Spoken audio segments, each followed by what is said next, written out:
can I get a phone call, please? I've been here for 2 days. Whoa, you don't look so good, buddy. Hey, stay away from me. Stay away.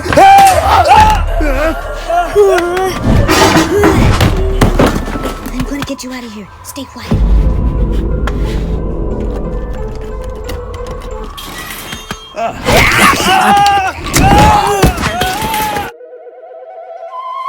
Yo, what's up y'all? We're back with another action figure review. I meant to have this review up sooner rather than later, but UPS was experiencing a delay, set a brother back a couple days. This is my second figure from BroToys. We're looking at the Doomsday Crisis 6 Alice version LR004. Now BroToys, they actually did that figure, the berserker beretta. We all know him as Barrett from Final Fantasy. I did a review for that. I'll put a link in the description below, but looking at these two figures together, like, they don't actually look like they came from the same company at all. In fact, I think it was PCToys that did that Matrix Trinity figure, link in the description below. But their bodies are similar, the articulation scheme is similar. I like the details for her boots right here. Those straps, those little wraps right there are removable.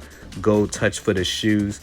Pants flows freely. I do like the stitch work going on for it. The straps and everything is kind of adjustable in certain spots and you can remove that, as well as her shirt. There's a look at her knife accessory that she comes with. You can see some speckling around her chest area, which is kind of cool. Got another floating wrap on her bicep. I'm a fan of Resident Evil. The movies, not so much, but I am a fan of Milla Jovovich. And as far as the likeness, I think generally speaking, like, they did a pretty good job. You can see like some gold, like a bronze type of look for her hair, dry brushed on it. That's interesting. But yeah, for certain angles, man, her face looks pretty good. The proportions, as you'll see, are a little off. I think her neck, like in proportion to her head, could have been a little more thicker maybe. As well as her shoulder proportions. You can kind of adjust how that head sits on the neck just a little bit. That cut on her cheek looks slick though. I like the way they did that, the detail for that. As well as some speckling on the face with some detail. I don't like how I can see the nape of her head under her hair though. Nice little detail for her boots. It's got some dry brush and makes it look worn. The detail for her zipper looks really good too. You have your granny button, a couple improvised pockets for one of her gun accessories that she has. Looks pretty good. Nice little hair separation too. That hair looks detailed really good. From the back, you can definitely see her shoulders are kind of small in proportion to her head. She looks malnourished. Her head sits really loose on that neck disc, so I had to stuff some paper in that cavity, so that is unfortunate. Looking at her face up close, I love the way they did her eyes. It looks similar to the actress likeness. Not quite the same green, but that looks awesome. Very stark. She's got that seamless, flexible material around her neck, which is cool, but it attracts a lot of dust. And no details for the bottom of the feet, so that's a little odd. For your accessories, I probably should have chose a different floor for this background, but as you can see, she comes with a couple different accessories, couple different weapons, a couple different hands too, including 2 sets of trigger hands you can use for the gun she comes with, including these guns, which are done really cool. I do like the detail, but if you look real close at one of the pieces, it looks a little burned or something. I don't know what they did with that.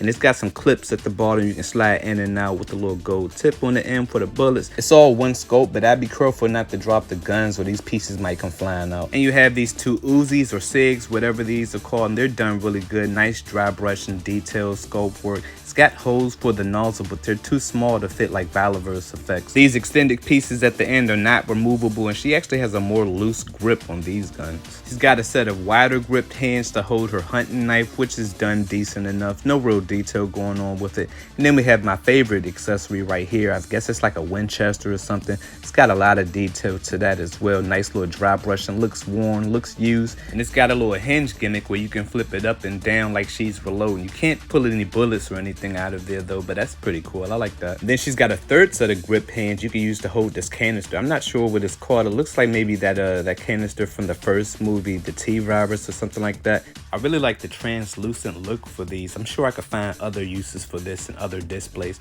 And she also has this sash thing, pocket pouch thing right here. It's got a couple extra bullets on the side. It comes with 5, but I actually lost 1, so you do want to be careful. It is a pain in the neck trying to put those bullets back into the little slots, though. This pouch does fit loosely around her body. It does have a pocket you could fit her Winchester weapon or her hunting knife, so that's cool. If you want to count this as an accessory, she does come with this little bracelet straight out of the package. It's got a little blue paint in the inside of it. It falls off really easy when you're swapping out the hands, so be mindful about that. You can see a little bit of wrinkles for the gloves and some dry brushing. That looks really good.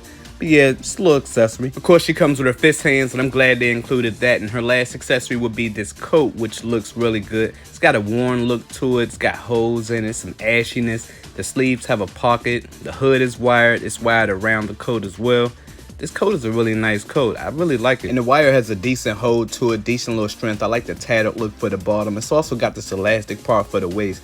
And as far as putting it on, it looks really good with it on, but it does look really frumpy though, I'm not gonna lie. Especially at the sleeves. I mean, I guess that's gonna account for articulation. So, I mean, what are you gonna do? But I mean, I guess this figure in general, because of the proportions, probably looks best when you have the coat on. And then lastly, she comes with this nice stand, but my one gripe is you can't tilt the arms, so that's kind of unfortunate. But it does have this little slot you can slide out for her accessories. So yeah, for her look, as I mentioned, it's not very natural with the size of her head. So with the coat on, I'm going to give her look an 8. She's got 3 different grip hands for her accessories, and I kind of wish one of those was swapped out for like a style post relaxed set of hands and made one of the grip hands just work universally, but they didn't. And she could have came with like a flash effect for her guns, but they didn't include that either. But she does come with a stand, so for that reason I'm going to give her accessories an 8.5. For your articulation, I'm just going to keep the coat on because it doesn't make much of a difference with it all, but she gets really good side to side movement. I like that, using the head and the neck. Not much movement with the head by itself, but she's got a nice circular motion at the neck. She looks up a decent amount. That's not too bad. I'll take that. She looks down a really good amount too. Probably can't get a full rotation with the coat on, but her arms go up a really good amount right there. That's not too bad. Got a little circular motion right there at the shoulder as well. She does have a rotation closer to the elbow. You can get those bad boys in a really good amount, even with the coat on. That's really awesome right there. I like that. You got a universal hinge and rotation at the hands. They do pop off fairly easy, but they hold fairly nice. They're kind of loose though. You can get her arms to go in a decent amount. Not much more without the coat. Not worth mentioning, but they go in a fair amount. That's okay. Pretty good circular motion at the torso. Her head just popped off due to the frumpiness of the coat. Give me a second, I'll put that back on. You can get her to crunch back with a pretty good amount. I like that. That's all right. Not too bad right there. You can get her to crunch forward a pretty good amount. There goes the head again. I probably should have did this without the coat on, but yeah, she crunches forward a pretty good amount too. Side to side is looking pretty good. It looks like there's a rotation at the top and the bottom of her torso, so that's all right. She's got some pretty decent leg movement, allowing her to do the splits even in that fabric. That's wonderful. I like that. Minimal for the thigh rotation though. I'll adjust that so you can see what it looks like. Yeah, so that's kind of minimal. She does have a rotation at the ankles. You can get her knees to go in about that much. That's really good. I do like that. She can get her legs to go up a really good amount too. That's awesome. That's really nice. I like that. As far as the ankles though, it's going to be minimal movement down there though. It's supposed to be a double ball joint. She can only get her ankles to go in about that much. That's horrible right there. I hate it when they do double ball joints at the ankles.